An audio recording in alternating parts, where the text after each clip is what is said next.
I remember that day like it was yesterday, even though I was only 5 years old. My name is Jenna, and that was the day my life changed forever. Dad had gone on another business trip, leaving Mom and me alone in our suburban house. I was playing with my dolls in the living room when I heard the doorbell ring. Mom rushed to answer it, her face lighting up as she saw who was there. "Jenna, honey, go to your room and play," she said, her voice trembling with excitement. I did as I was told, but curiosity got the better of me. I peeked around the corner and saw a tall man I didn't recognize. Mom was throwing clothes into a suitcase, moving faster than I'd ever seen her move before. Mom zipped up her suitcase and headed for the door. I stepped out of my hiding place, confused and scared. "Mommy, where are you going?"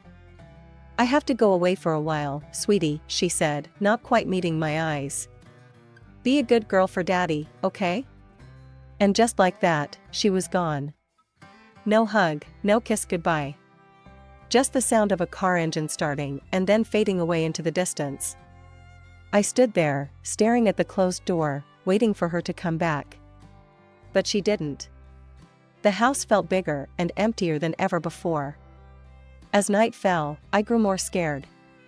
I tried to turn on the lights, but I was too short to reach the switches. The darkness closed in around me, and I started to cry. "Mommy, Daddy." I called out, over and over again. But no one came. I don't know how many days passed. I was hungry and thirsty, and the dark seemed to be alive, full of monsters waiting to grab me. I cried until I had no tears left, then huddled in a corner, shaking with fear. Finally, I heard voices outside. Our neighbor, Mrs. Johnson, was talking to someone. "I've been hearing a child crying for days," she was saying. "I'm worried something might have happened."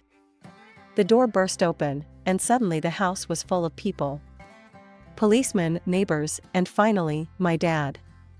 "Jen," he cried, scooping me up in his arms. "Oh God, Jenna, I'm so sorry." I clung to him, sobbing with relief. Over his shoulder, I saw a policeman holding a piece of paper. "Mr. Anderson," he said gravely. "I think you should read this." Dad set me down gently and took the note. As he read it, his face crumpled. He looked older suddenly, like he'd aged years in just a few moments. "She's gone," he whispered. "Linda's gone. She left us." The next few weeks were a blur. Dad took time off work to stay with me. We had lots of visitors, relatives, friends, and a nice lady who Dad said was a child psychologist. "Jenna's been through a traumatic experience," the psychologist explained to Dad. "It's normal for her to have some fears and anxieties after what happened." And boy, did I have fears. I couldn't sleep without a light on, the dark terrified me. And I panicked whenever Dad had to leave, afraid he wouldn't come back either. The fear never really went away. It became a part of me, as much a part of my identity as my brown hair or green eyes. Jenna Anderson, the girl whose mother left her, the girl afraid of the dark, the girl always worried about being abandoned. As the days turned into weeks, and weeks into months, life settled into a new normal. Dad and I became a team of two, figuring out how to navigate this new world without Mom.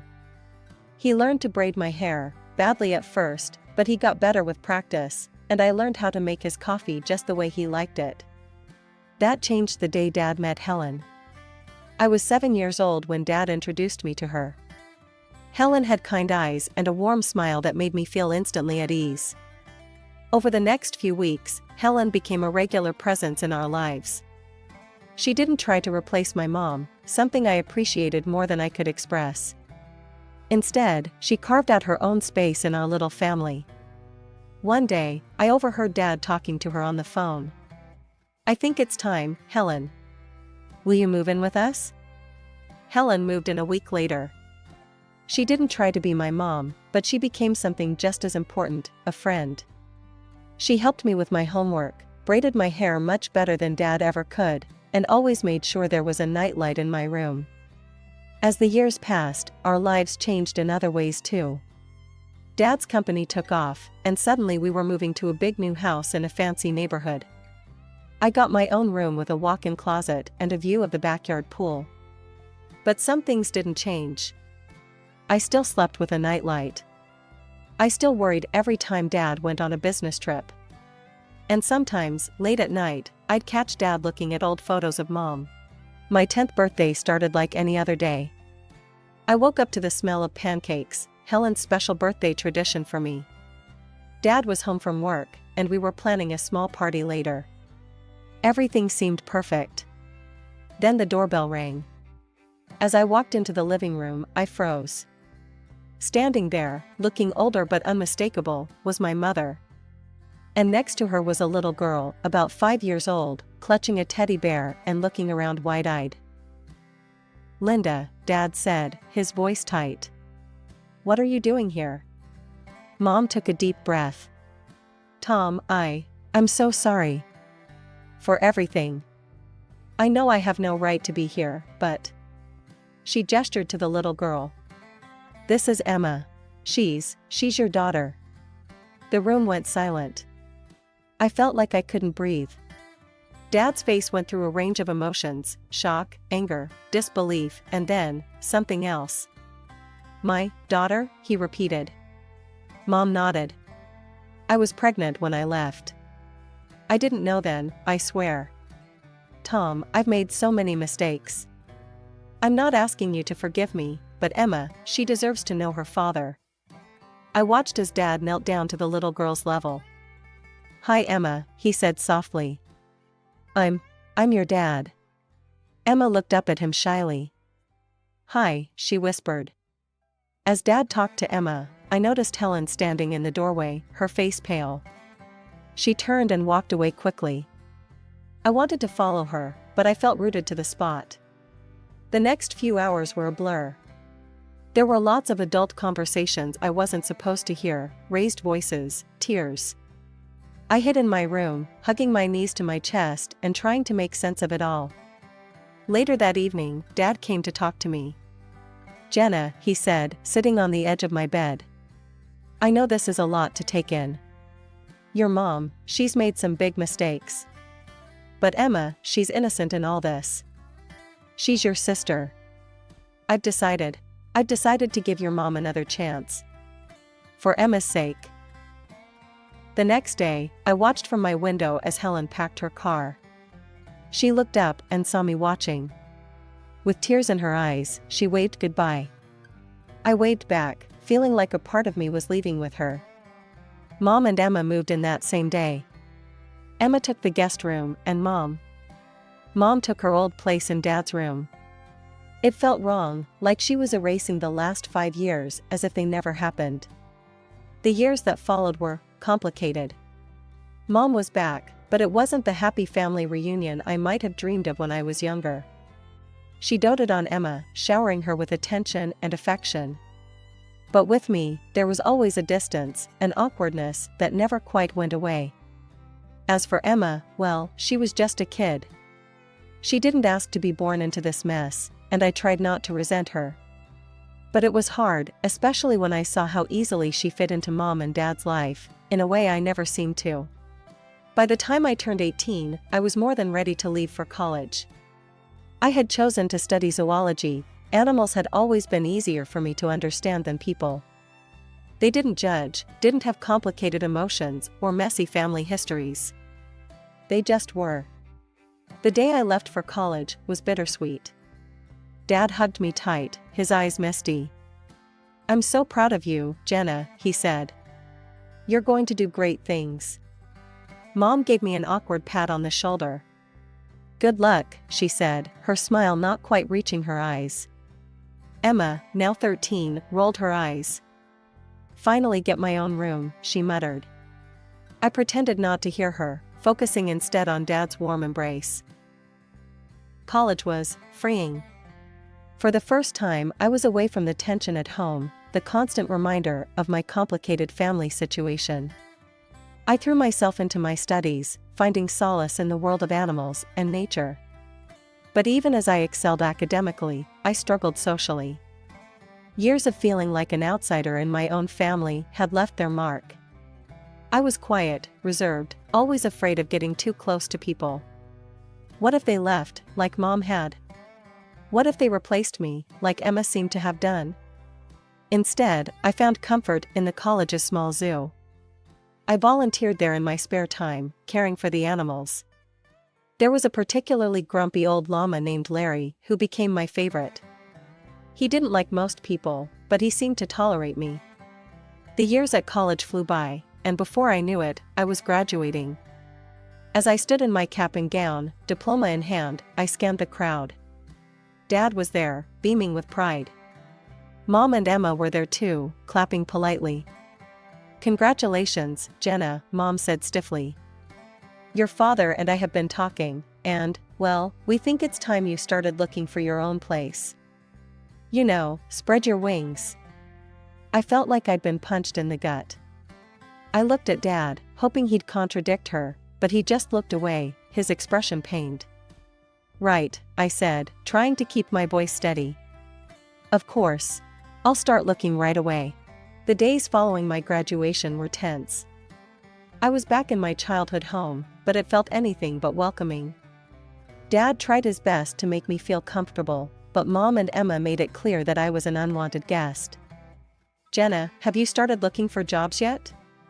Mom would ask over breakfast, her tone falsely sweet. "You know, it's important to get your foot in the door early."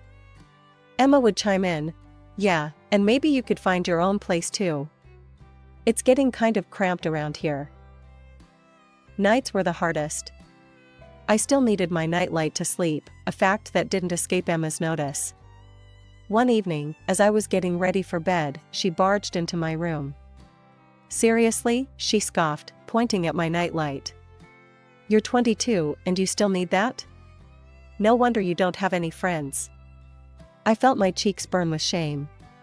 "Leave me alone, Emma," I muttered. But Emma wasn't done. At dinner the next day, she brought it up again, this time in front of everyone. "Hey, Mom, Dad," she said, her voice dripping with mock concern. "Don't you think Jenna should see a therapist or something? I mean, she's an adult who's afraid of the dark and can't make friends. That's not normal, right?" I felt something snap inside me. Years of pent-up hurt and anger came flooding out. "You want to know why I'm like this, Emma?" I said, my voice shaking. "It's because when I was 5, my mother left me alone in a dark, empty house for days. Do you have any idea what that does to a child?" The table went silent. Dad looked down at his plate, his face a mask of guilt and pain. Mom's eyes widened in shock, then quickly filled with tears. "How dare you?" she cried, her voice rising dramatically. "How can you be so cruel and vindictive? I've tried so hard to make amends, to be a family again, and this is how you repay me?" As Mom continued her tearful tirade and Emma smirked triumphantly, I realized something: I couldn't live here anymore. This wasn't my home, and these people, they weren't my family. Not really. From that day on, I threw myself into job hunting with renewed vigor. Then, finally, a glimmer of hope. I had an interview scheduled at a small wildlife rehabilitation center. It wasn't glamorous, but it was a start. I left the house that morning, feeling cautiously optimistic. But when I arrived, I found a hastily scribbled note on the door. "Interviews canceled due to unforeseen circumstances. We apologize for the inconvenience." Disappointed, I headed home earlier than expected. As I unlocked the front door, I heard voices coming from the living room. Mom and Emma, deep in conversation. I was about to announce my presence when I heard my name. "If Jenna wasn't around at all," Emma was saying. "I mean, it's not fair that she gets any of Dad's money.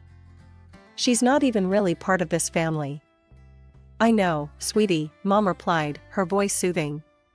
"But we have to be patient. Once she moves out, it'll be easier to convince your father to change his will.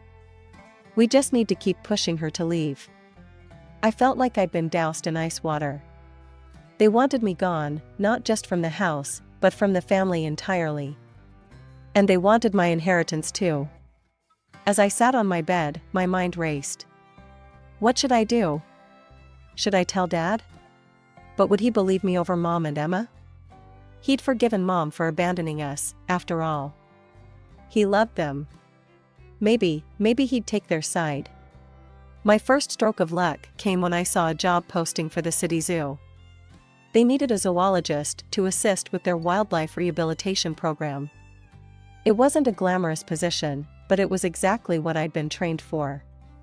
I sent in my application immediately, and to my surprise and delight, I got called in for an interview. The day of the interview, I stood in front of the zoo's main gate, taking deep breaths to calm my nerves. The interview went better than I could have hoped.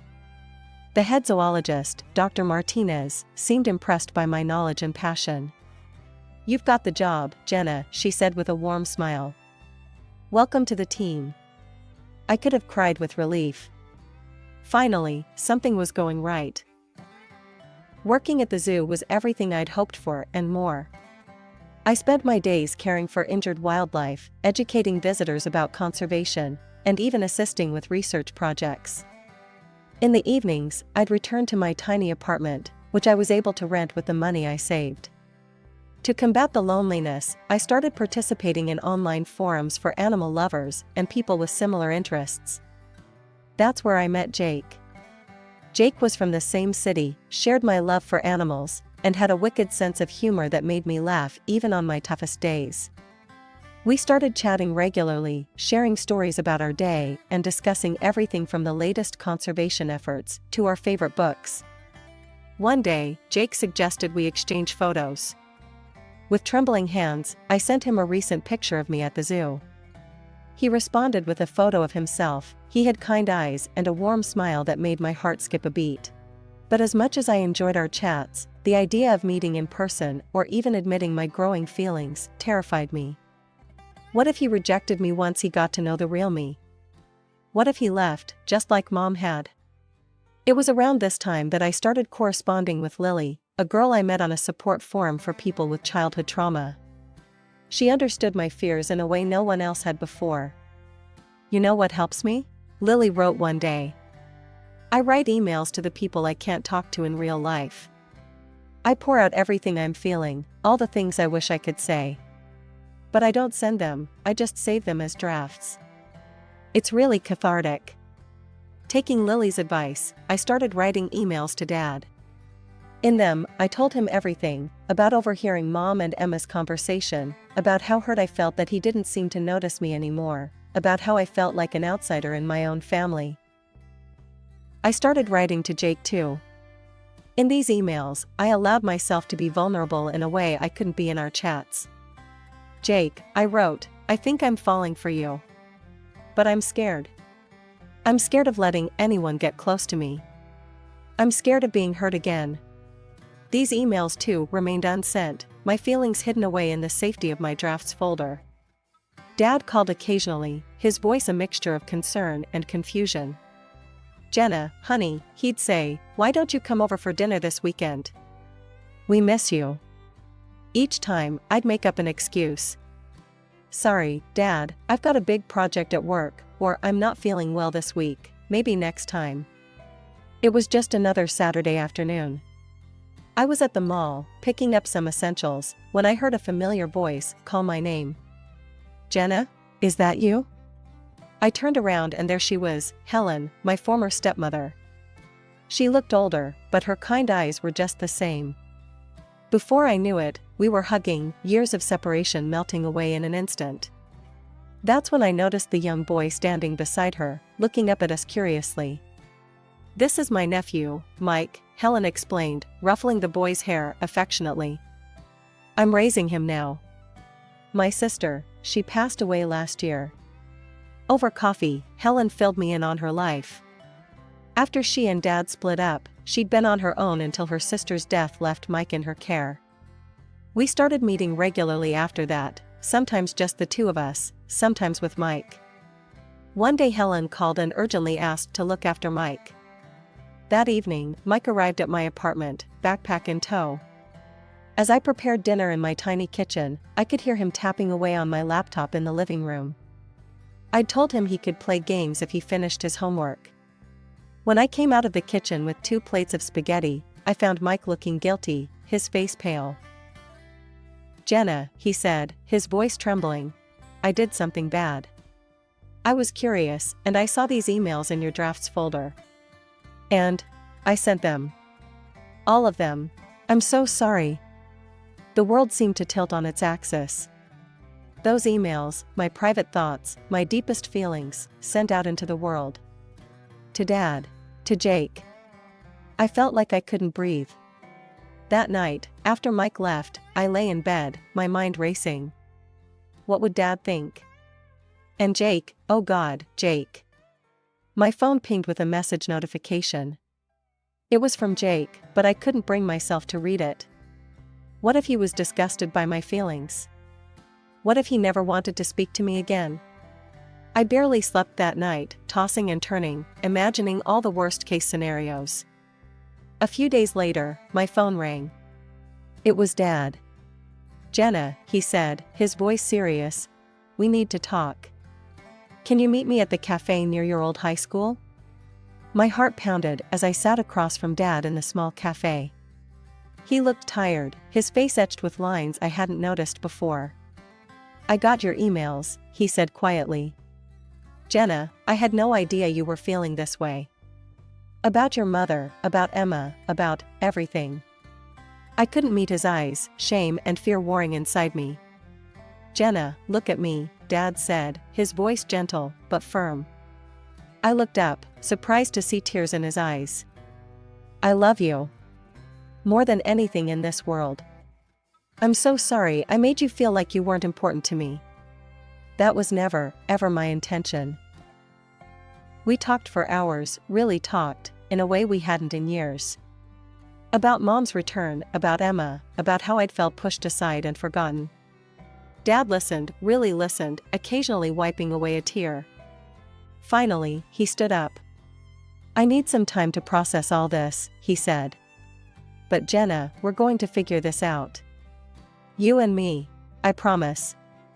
As I watched him walk away, I felt a mixture of relief and apprehension. What would happen now? But I didn't have much time to dwell on it because my phone rang again. It was Jake. "Jenna," he said, his voice warm. "I got your email. And I feel the same way. I'd been too scared to say it, but I really like you. Would you like to meet for coffee?" My heart soared. "Yes," I said, surprising myself with how steady my voice was. "I'd love to." The next day, I met Jake at a small coffee shop. He was even more handsome in person, with a kind smile that put me at ease immediately. We talked for hours, about our fears, our dreams, our pasts. For the first time in years, I felt truly seen and understood. As autumn leaves began to fall, my phone rang one crisp morning. It was Dad. "Jenna," he said, his voice warm but with an undercurrent of something I couldn't quite place. "I'd like you to come to Thanksgiving dinner. It's important to me that you're there." Something in his tone made me agree. Thanksgiving Day arrived, and I stood on the doorstep of my childhood home, my heart pounding. Jake had offered to come with me for support, but I felt this was something I needed to face on my own. Mom opened the door, her smile not quite reaching her eyes. "Jenna, how nice of you to join us." Emma, lounging on the couch, barely looked up from her phone. "Oh, you came." Dad emerged from the kitchen, enveloping me in a warm hug. "I'm glad you're here, sweetheart," he whispered. As we sat down to dinner, the tension was palpable. Mom and Emma exchanged glances, their smiles strained and artificial. Dad, however, seemed oddly calm. Just as Mom began to serve the turkey, Dad cleared his throat. "Before we begin, there's something we need to discuss." He reached down beside his chair and pulled out a thick manila folder. Dad began pulling out documents, laying them on the table. "Linda, Emma, I've known for a while that something wasn't right. So I did some investigating." He held up a bank statement. "First, I discovered regular withdrawals from our accounts that I didn't make. Quite substantial amounts, in fact." Mom's face paled. Emma suddenly found her plate very interesting. Then, Dad continued, pulling out another document. I hired a private investigator. Linda, he provided photographic evidence of your encounters with a certain gentleman at the Rosewood Hotel. Mom gasped, her hand flying to her mouth.